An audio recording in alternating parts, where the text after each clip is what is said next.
I'm so sorry that we have had this incident. I've reached out to the families, and I'm so sorry for their loss. And that's the overriding feeling and concern that we have right now. The first raft went through with Alvin in it. Everybody went out. We happened to very luckily have two Swiftwater trained guides who were our TLs, trip leaders on that trip, right behind him. And both of them saw the guide pulling the customers back in the boat. Everything's normal as normal can be. And the next guide went through the raft. He lost several people as he went through the raft, went into the water. So the second boat, Tom? Second boat lost some of its guests, and he started pulling them back in. And as he's pulling them in, they're so close, they're all together. There's four rafts, going through that section of the river, we're all together, which is a nice thing. We're not strung out. We're all together, and they could all still see the people being pulled in from the first raft. So the second guy pulls all his people in. There's a big rock, that big rock in the river there. As soon as the second guide goes around the corner of that rock, the first guide had the emergency distress sign up, which is 2 cross paddles.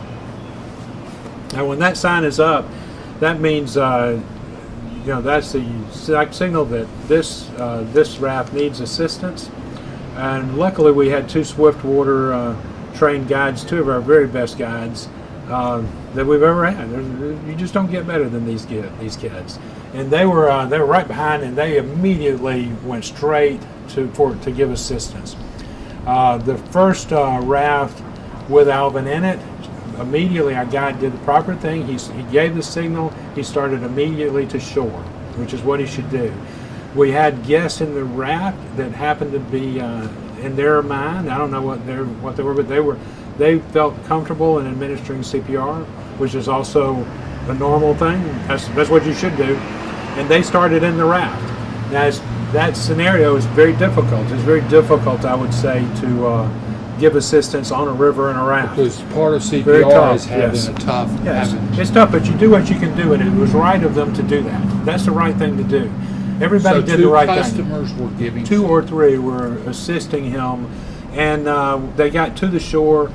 Right as they hit the shore, our Swiftwater rescue guides hit the shore. Right after that, our trip leader, I'm trying not to say names because I want to protect our guys. Our trip leader got out, and they immediately took the Alvin and put him on the shore, which is a proper thing to do, and continue. So he's put on the bank. He's put on the bank where you have a firm surface, which is proper. Our TL took over compressions, and the other trip leader, other guide, immediately phoned EMS to tell them that we were experiencing. He jumped out of the raft, saw that our first guide was given CPR. He walked up the hill to see where he was to get a point that he could give to dispatch, and he called dispatch. He got, as we always do, he got Columbus first, and then he was transferred to Phoenix City. And there was some time in there where, it's difficult on a river, particularly this spot, because what we go by are the markers on the light post. We have markers on the Georgia side. We have them from takeout to put in, all the way up. So you tell them what number you're at, and they come. You do the same thing on the Phoenix City side, but the Riverwalk does not extend up that far. So you don't have markers there. And the dispatch was trying to ask the marker and asking about the customer, how the customer was doing. And our guide repeatedly told the dispatch that the customer was receiving compressions from our staff, and that we needed assistance from EMS ASAP. And so I think this is normal procedure. I think dispatch normally tries to find out what they can find out, and it was just a difficult position. How close were you to the Alabama launch site? We were at the Alabama launch site. So we told them that, but that didn't seem, that was still leaving a question. And at the same time, another staff person and I think another customer went up. There's houses right there. And one of our other staff went directly to a house. He saw that we already had 2 calls. He saw that our guide was already on the phone with EMS, but he went on, and I'm thankful that he did. He decided, the more people to call, the better. So he went to a house, and initiated a call from the house, and from that house they could give him their address, the house address, which I think assisted in getting EMS there quicker. Back, and we've had a lot of discussions constant since this happened. We've evaluated what happened. There's nothing that we can find that we could have done any better. Any way we've looked at it, I don't see how we could have made any changes that would have come out with a different outcome.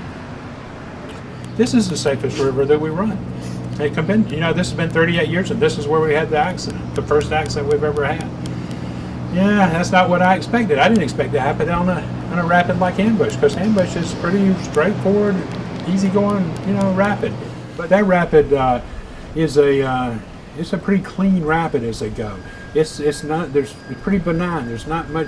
There's interest there. It's a fun rapid to run, but it's one of those rapids we like because it's got a wave, but there's not a lot of hazard. There's no foot entrapment. There's no undercut rock. In my opinion, it would be a class 2 to 3. I lean a little more towards class 3 rapid, which is a pretty middle of the road rapid. Rick McLaughlin, who built it, listed it as a 2+. We will never be able to eliminate all risk. We have risk every time we go down the river, and we can't eliminate it.